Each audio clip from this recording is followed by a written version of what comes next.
Itu siap, siap, siap. Oke, terima kasih Ibu. Langsung saja, ya, Ibu dosen dan teman-teman mahasiswa. Jadi kalau kita melihat penatausahaan pajak bumi dan bangunan, mungkin secara ketentuan, ini kita merujuk pada undang-undang material perpajakan yang ada di negara kita. Nah, selain undang-undang terkait dengan pajak penghasilan, pajak pertambahan nilai, kemudian apa namanya PPSP, penagihan dengan surat paksa, ini kita ada undang-undang material pajak bumi dan bangunan. Nah, secara garis besar pajak bumi dan bangunan kalau kita merujuk pada undang-undang PBB, objeknya adalah bumi dan bangunan. Bumi itu apa? Permukaan bumi dan tubuh bumi yang ada di bawahnya. Mungkin kalau korelasinya tadi seperti yang disampaikan oleh Bu Inayati, bahwa memang ini juga menjadi referensi dari pengadministrasian PBB pedesaan dan yang dikelola oleh pemerintah kabupaten kota. Nah, hal yang sama kita jadikan referensi pengertian bumi, di permukaan bumi dan tubuh bumi yang ada di bawahnya sesuai dengan penjelasannya meliputi tanah dan perairan pedalaman serta laut wilayah Indonesia. Kemudian bangunan, ini kita juga mereferensikan dengan pengertian bahwa bangunan konstruksi teknik yang ditanam atau dilekatkan secara tetap pada tanah dan atau perairan. Nah, ini ada muncul PBB 5L. Mungkin izin Bu Inayati, mungkin sekarang nomenklatur pengadministrasian PBB yang ada di pemerintah pusat dalam hal ini dikelola oleh Direktorat Jenderal Pajak. Ini nomenklaturnya PBB P5L. Jadi P pertama perkebunan, perhutanan, kemudian pertambangan yang P3 semuanya itu bisa jadi tiga, yaitu pertambangan minerba, pertambangan minyak dan gas, kemudian panas bumi. Kemudian L-nya ini adalah sektor lainnya. Gitu. Jadi kalau konsepsi undang-undang materialnya adalah sembilan, referensi dari PBB P2 atau pendidikan perkotaan itu merujuk pada undang-undang yang telah undang-undang PDRD 2020 Undang-Undang Nomor 28 tahun 2009, kemudian diubah menjadi Undang-Undang HKPD Undang-Undang Nomor 1 tahun 2022. Untuk TBP 5L ini kita limitasi Bapak, Ibu dosen dan teman-teman mahasiswa semuanya, kita limitasi pengertian PBB 5L adalah selain yang diadministrasikan oleh PBB P2 di pemerintah daerah, kabupaten dan kota. Nah, ini secara secara secara harfiah penjelasan atas PBB P5L. Nah, untuk kesempatan kali ini kita nanti akan membahas poin pertama terkait dengan klasifikasi objek pajak PBB P5L, kemudian bagaimana pengadministrasi, pendaftaran, pelaporan, dan pendataan, kemudian penetapan dan penyampaian SPP TPWP, terakhir adanya upaya hukum.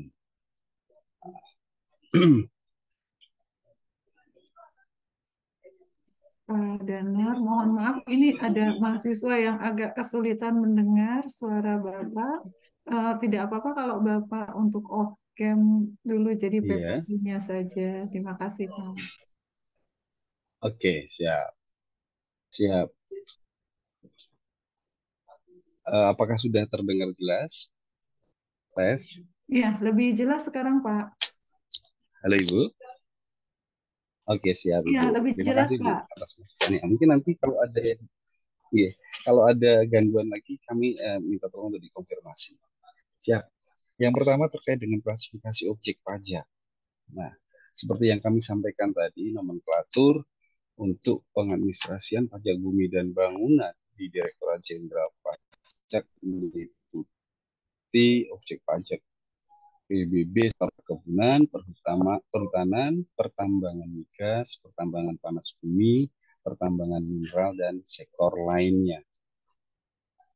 Kemudian, bagaimana kita mengklasifikasikannya? Yang pertama, untuk objek PBB P5, ini atas bumi dan atau bangunan yang berada di kawasan. Nah, artinya kawasan ini adalah areal yang tercantum di dalam izin, hak, maksudnya status hak penguasaan, kemudian kontrak, dan penugasan. Nah, ditambah dengan wilayah atau kawasan yang merupakan satu kesatuan yang digunakan untuk kegiatan usaha P5. P5 itu merupakan perhutanan, pertambangan migas, panas bumi, minerba, dan secara fisik tidak terpisah. Jadi kita apa namanya perjelas lagi nanti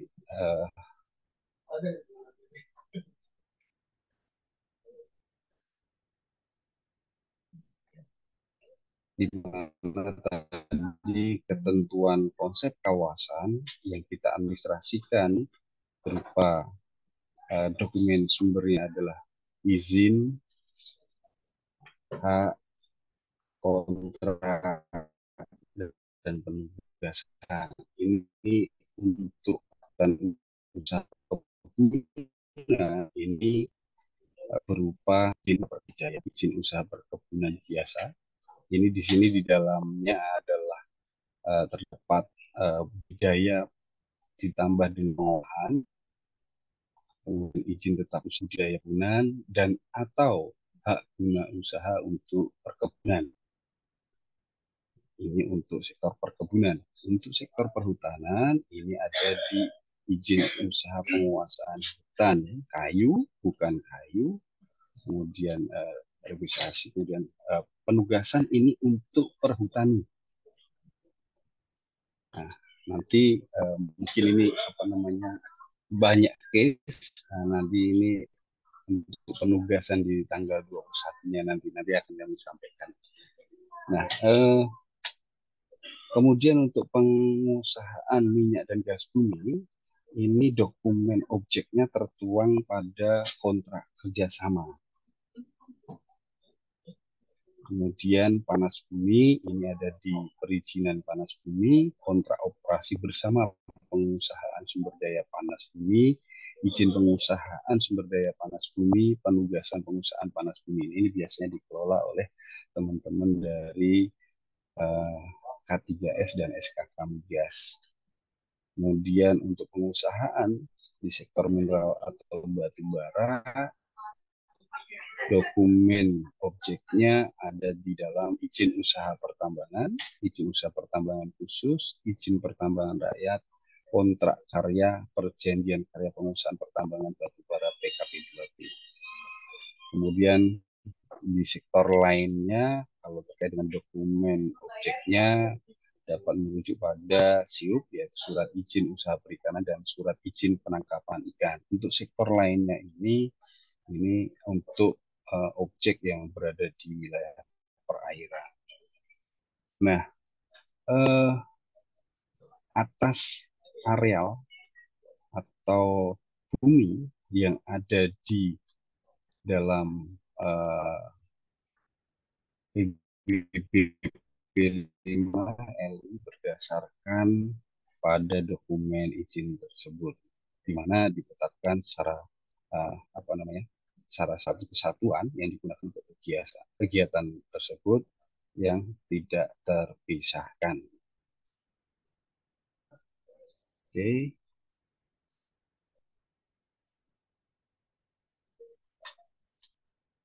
Next. Kemudian konsepsi dari objek pajak bumi sesuai dengan pengertian yang ada di Undang-Undang PBB di bawah meliputi tanah dan perairan pedalaman serta laut wilayah Indonesia. Ini untuk objek pajak bumi ini kita administrasikan untuk offshore dan onshore, termasuk tubuh bumi di dalamnya. Apakah ini masuk permukaan bumi onshore? Ini adalah area bumi yang digunakan untuk usaha perhutanan, perkebunan, pertambangan migas, pengusahaan panas bumi, pertambangan mineral yang yang berada pada permukaan bumi di darat. Kemudian untuk offshore, ini untuk pertambangan migas, panas bumi, minerba, dan sektor lainnya ini di perairan. Kemudian yang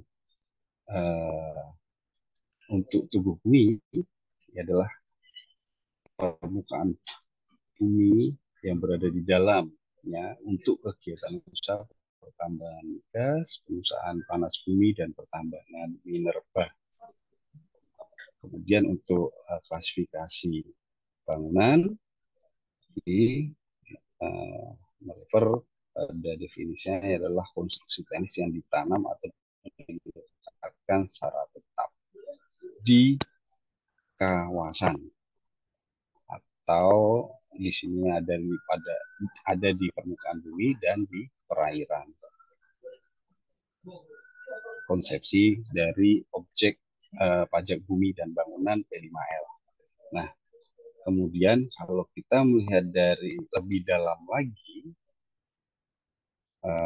objek pajak sektor perkebunan, ini tadi yang kami sampaikan di awal, areal yang tidak terpisahkan, areal fisik yang tidak terpisahkan, ini bisa diidentifikasi melalui satu titik koordinat atau lebih yang sama dengan titik koordinat areal sebagaimana dimaksud pada huruf A, yaitu adalah areal sebagaimana tercantum dalam IUP budidaya, izin usaha perkebunan, dan atau HGU perkebunan. Nah, kemudian identifikasi yang tidak terpisahkan ini adalah untuk areal di luar dari areal yang tercantum dalam izin usaha perkebunan dan atau HGU, tapi dimanfaatkan langsung dengan parameter tidak terpisahkan. Ini tadi melalui satu titik koordinat yang sama. Kemudian ditambah lagi dengan areal kawasan yang terhubung dengan areal sebagaimana dimaksud pada areal yang tercantum dalam izin usaha perkebunan dan atau HGU. Nah, ini diperjelas lagi untuk areal yang terhubung, yaitu terhubung melalui sungai, parit, atau jalan yang terukur dengan lebar sungai, lebar parit, atau lebar jalan. Kemudian terhubung oleh jembatan, dihubungkan oleh panjang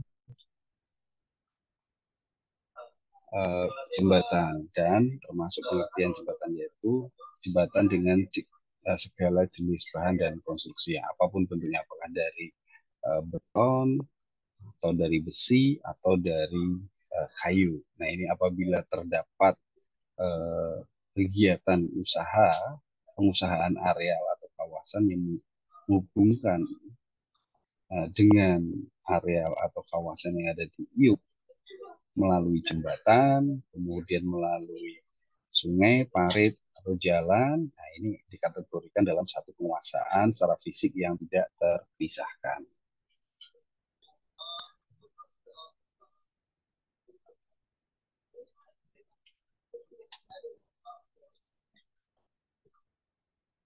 Oke, untuk sektor perhutanan.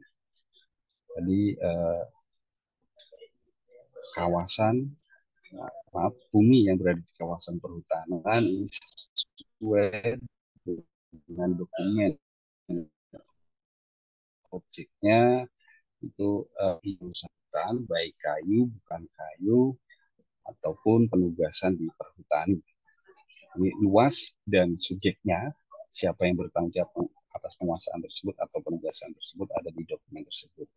Ini hal yang sama untuk areal di luar areal yang di tercantum dalam izin usaha pemanfaatan hutan tersebut. Ini juga untuk areal yang tidak terpisahkan. Tadi ada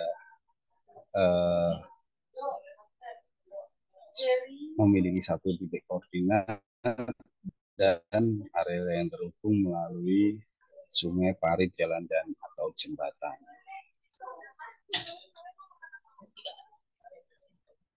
Nah,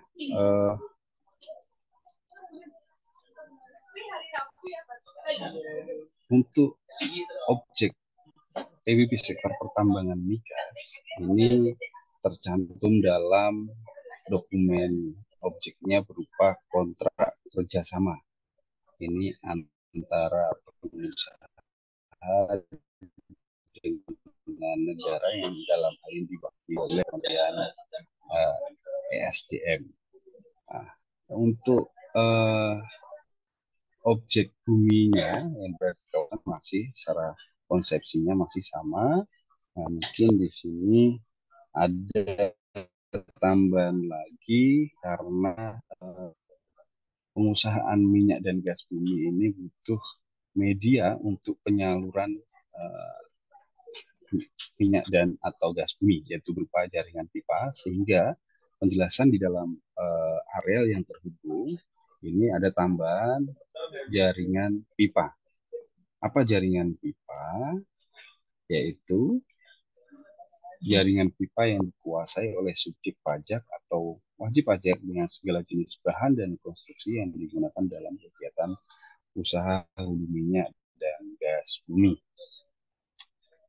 Kemudian untuk objek pajak sektor pertambangan panas bumi, ini bumi yang berada di kawasan sesuai dengan dokumen objeknya yang tercantum dalam izin kuasa pengusahaan, kontrak atau penugasan. Ini hal yang sama untuk panas bumi, ini juga konsepsinya terhubung untuk areal di luar wilayah kerja izin usaha atau kuasa pengusahaan atau kontrak atau penugasan. Nah, ini ada tambahan seperti minyak dan gas bumi. Ini ada jaringan pipa untuk menghubungkan areal di luar wilayah kerja. Kemudian untuk objek PWP 5R sektor pertambangan minerba, nah, ini sesuai dengan areal yang tercantum dalam izin usaha pertambangan khusus, kontrak karya, atau PKP 2B. Untuk areal di luar, sebagaimana dimaksud pada izin usaha pertambangan sampai dengan PKP 2B tadi, ini juga harus memiliki satu koordinat dan areal yang terhubung melalui sungai, jaringan pipa, jalan, dan atau jembatan. Ini yang kita administrasikan.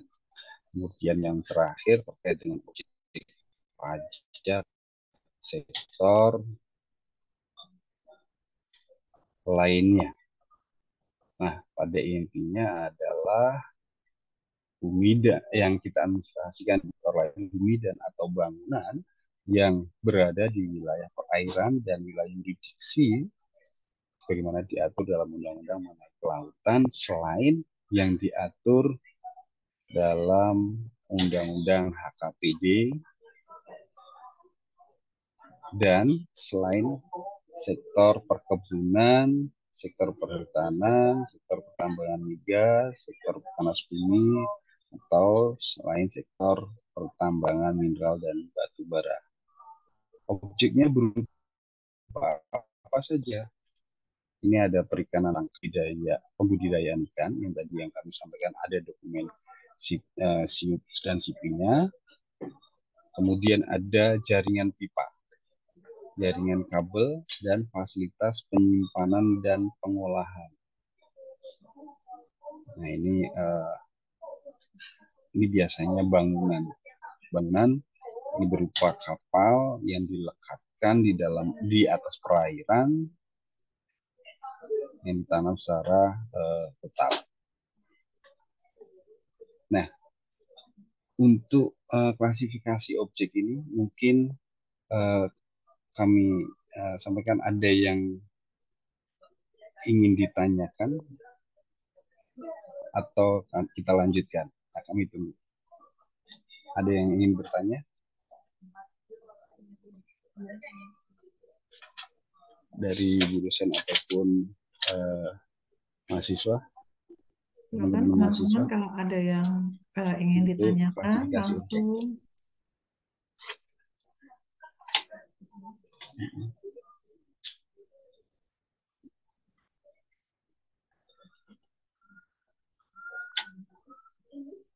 Izin, kalau tidak ada yang bertanya, kami lanjutkan untuk materi selanjutnya.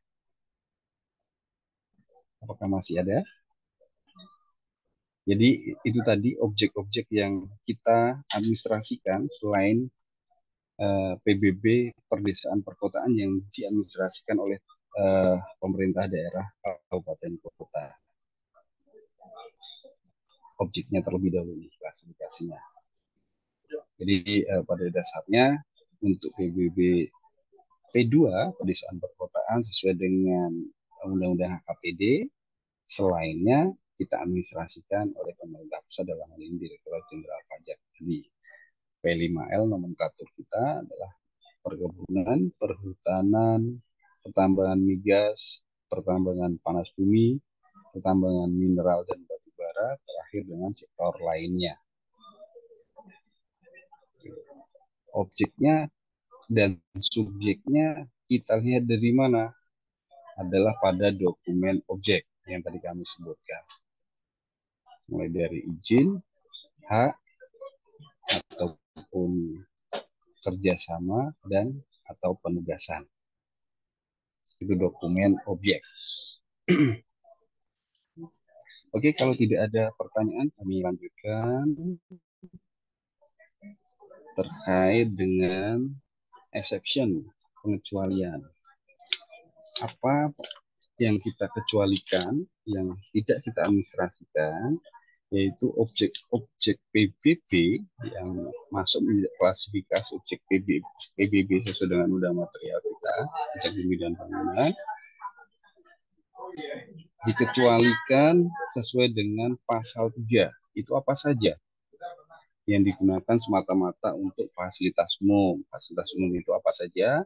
Untuk tempat ibadah, sosial, kesehatan, pendidikan, dan budaya nasional yang tidak dimasukkan untuk memperoleh keuntungan. Kemudian digunakan untuk kuburan, peninggalan purbakala, atau yang sejenisnya. Kemudian ada hutan lindung, hutan suaka alam, hutan wisata, taman nasional, tanah pengembalaan yang dikuasai oleh desa, dan tanah negara yang belum dibebani suatu hak. Atau objek PBB yang digunakan oleh perwakilan diplomatik, konsulat berdasarkan asas pelakuan timbal balik. Dan terakhir adalah objek PBB yang digunakan oleh badan atau perwakilan organisasi internasional yang ditentukan oleh Menteri Keuangan. Nah, atas objek tersebut ini kita eksepsikan untuk diajukan oleh pemerintah pusat hal ini Direktorat Jenderal Pajak. Kemudian itu lagi pengecualian objek pajak termasuk objek pajak, namun untuk sektor perkebunan atau perhutanan, areal pada atau perhutanan yang dipunyai haknya dan atau dimanfaatkan sepenuhnya secara nyata dan sah oleh selain subjek pajak atau wajib pajak. Dengan nanti kami akan jadikan bahan diskusi nanti untuk penugasan di kuliah berikutnya. Nah, kemudian untuk sektor pertambangan, ini yang dikecualikan objek PBB, namun berupa area permukaan bumi di dalam kawasan pertambangan yang tidak dipunyai haknya dan tidak diperoleh manfaatnya oleh subjek pajak atau wajib pajak. Ini case-nya sebenarnya hal yang sama nih, misalnya case-nya di dalam area atau perizinan, misalnya batu bara gitu. Nah, ternyata di situ ada hak ulayat atau hak adat yang tidak bisa dimanfaatkan oleh subjek pajak atau wajib pajak, makanya nanti bisa dikurangkan, di exception kan, seperti itu. Kita lihat case-nya misalnya. Ini kawasan perhutanan dengan areal sesuai dengan izin usaha pemanfaatan hutan kayu, ini seluas 100.000 hektar. Kemudian ternyata di dalam kawasan perhutanan dalam izin pengusahaan hutan tadi terdapat hutan suaka alam seluas 25.000 hektar. Kemudian terdapat lagi area yang diterbitkan izin pinjam pakai kawasan hutan untuk kegiatan usaha pertambangan minyak bumi seluas 300 hektar dengan kontrak kerjasama. Artinya ini juga objek pajak, tetapi dengan perizinan lain. Perizinan pengusahaan lainnya, ada pertambangan minyak bumi. Maka untuk objek kawasan perhutanan tersebut, untuk objeknya kawasan perhutanan 100.000 hektar, kemudian area yang tidak dikenakan PBB, ini karena termasuk pasal 3 tadi, ini berupa hutan swakalam, ini menjadi pengurang luasan dari kawasan perhutanan seluas 25.000 hektar. Kemudian areal tidak dikenakan PBB sektor perhutanan, tetapi menjadi objek sektor pertambangan minyak bumi. Ini untuk kawasan perhutanan sendiri menjadi pengurang. Sehingga total areal yang dikenakan PBB sektor perhutanan ini 100.000 dikurangi 25.000 plus 300 hektar menjadi 74.700 hektar. Kurang lebih ilustrasinya seperti itu. Nah, ini exception. Apakah ada pertanyaan dari dosen ataupun mahasiswa terkait dengan pengurang atau pengecualian untuk areal di kawasan objek pajak? Tidak ada ya? Kami lanjutkan. Nah, untuk materi berikutnya terkait dengan pendaftaran, pelaporan, dan pendataan. Nah, tadi atas objek-objek PBBP 5L, ini bagaimana pengadministrasian di Direktorat Jenderal Pajak. Nah, ini yang pertama melalui prosedur pendaftaran. Nah, untuk yang objek baru, atas izin hak kerjasama atau penugasan yang menjadi dokumen objek tadi, setelah 30 hari setelah penerbitan dokumen-dokumen objek tersebut, ini wajib pajak harus mendaftarkan secara volunteer ke Direktorat Jenderal Pajak, dalam hal ini KPP terdaftar di lokasi tersebut. Gitu. Seyogyanya seperti itu untuk norma pendaftaran. Namun demikian, Direktorat Jenderal Pajak berdasarkan data-data ILAP tadi, izin, hak, kemudian kerjasama ataupun penugasan tadi, bisa jadi wajib pajak lebih dari 30 hari untuk mendaftarkan, tetapi Direktorat Jenderal Pajak mendapatkan data tersebut untuk menghimbau kepada wajib pajak sesuai dengan syarat subjektifnya yang ada di dokumen objek pajak, menghimbau untuk mendaftarkan. Ini bisa dilakukan himbauan.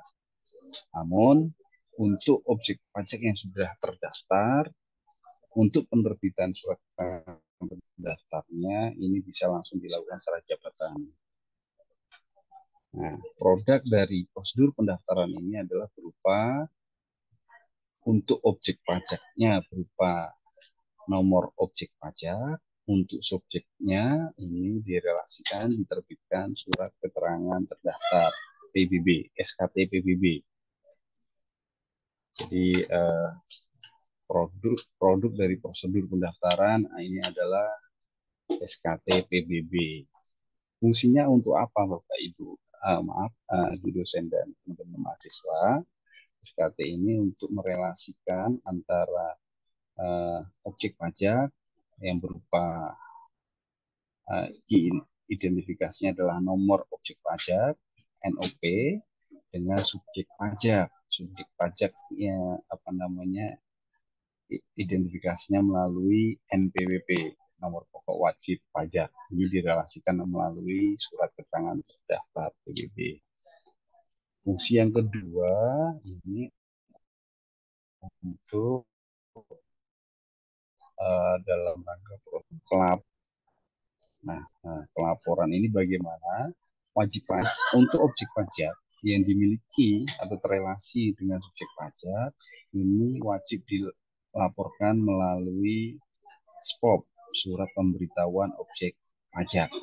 Ini formulirnya SPOP ini berisi apa? Yaitu berisi kondisi objek pajak per 1 Januari tahun pajak berjalan.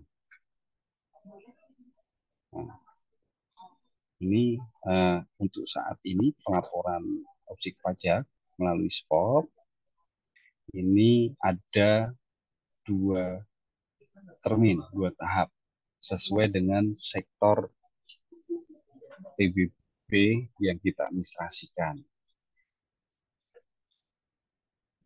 Untuk sektor perkebunan, sektor perhutanan, dan sektor lainnya, ini mulai pelaporannya tanggal 1 Februari. Untuk sektor pertambangan, Pabung, Migas, dan Minerba mulai pelaporannya per 31 Maret. Seperti itu. Durasi pelaporannya berapa lama? 30 hari setelah disampaikan SPOP. Ini bisa ditambah lagi. Nanti kami ilustrasikan bagaimana timeline yang terbentuk sampai dengan pembetulan SPOP atau penundaan SPOP. Ini di prosedur pelaporan objek pajak. Nah, nanti pelaporannya secara elektronik itu melalui laman DJP wajib.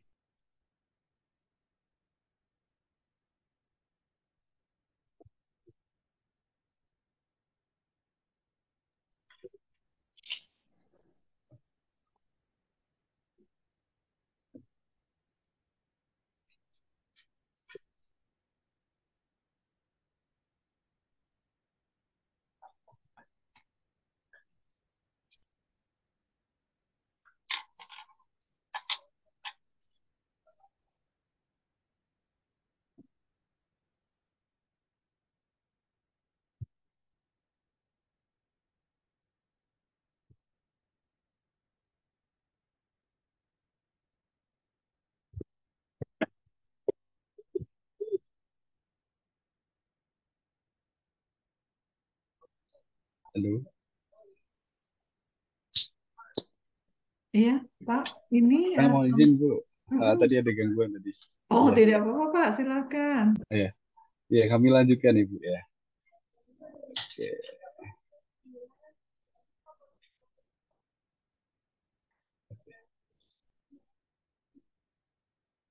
maaf.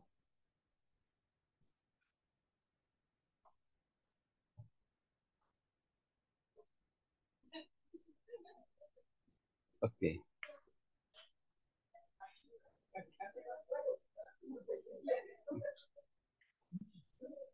oke.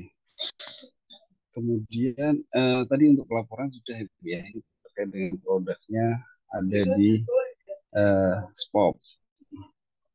Tadi untuk yang pendaftaran produknya SKT, pelaporan terkait dengan pengadministrasian SPOP, kemudian untuk yang pendataan. Nah, untuk pendataan ini dilakukan untuk mendata, mengupdate atau pemutahiran data untuk objek-objek pajak PBBP 5L yang sudah terdaftar. Ini feeding datanya bisa melalui data ILAP dan atau data lapangan. Ini update-nya berupa pemutahiran data objek pajak bumi dan bangunan dan atau peta pemetaan. Oke,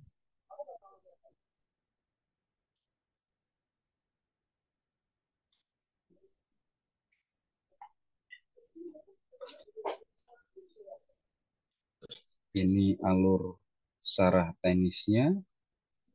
Ini bisa pendaftaran tadi bisa melalui permohonan ataupun jabatan. Ini permohonan, ini jabatan melalui pemeriksaan, untuk permohonan melalui penelitian. Kurang lebihnya seperti itu teknisnya, nanti bisa dipelajari secara karena ini sudah di